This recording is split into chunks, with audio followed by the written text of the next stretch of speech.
Team India పరిమిత ఓవర్ల తాత్కాలిక కెప్టెన్ కేఎల్ రాహుల్ ఈ ఏడాది తన టాప్ ఫామ్ను కొనసాగిస్తున్నాడు. ముఖ్యంగా వన్డేల్లో కేఎల్ ఆకాశమే హద్దుగా చెలరేగిపోతున్నాడు.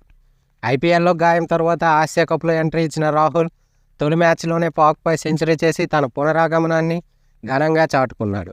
ఆ తరువాత వరల్డ్ కప్లో కూడా అదరగొట్టిన ఈ కర్ణాటక బ్యాటర్ తాజాగా సౌత్ ఆఫ్రికా సిరీస్లో రాణిస్తున్నాడు. రాహుల్ ఫామ్ దాటికి 14 ఏళ్ల తరువాత ధోని సరసన నిలిచాడు. దక్షిణాఫ్రికా పర్యటనలో భాగంగా భారత్ 3వ వన్డే ఆడిన సంగతి తెలిసిందే.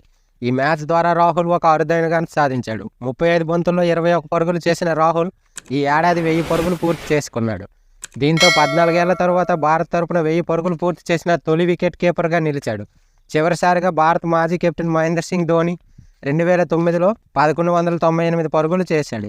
2008లో సైతం మహేంద్రుడు 1098 పరుగులు చేయడం గమనార్హం. ఈ మ్యాచ్లో ఆల్రౌండ్ షోతో అదరగొట్టిన టీమిండియా సఫారీ గడ్డపై రెండోసారి వన్డే సిరీస్ను సొంతం చేసుకుంది. మరి రాహుల్ బ్యాటింగ్పై మీరేమనుకుంటున్నారో కామెంట్లో తెలియజేయండి. మరిన్ని వీడియోల కోసం మన ఛానల్ని లైక్ చేయండి, షేర్ చేయండి, సబ్స్క్రైబ్ చేయండి.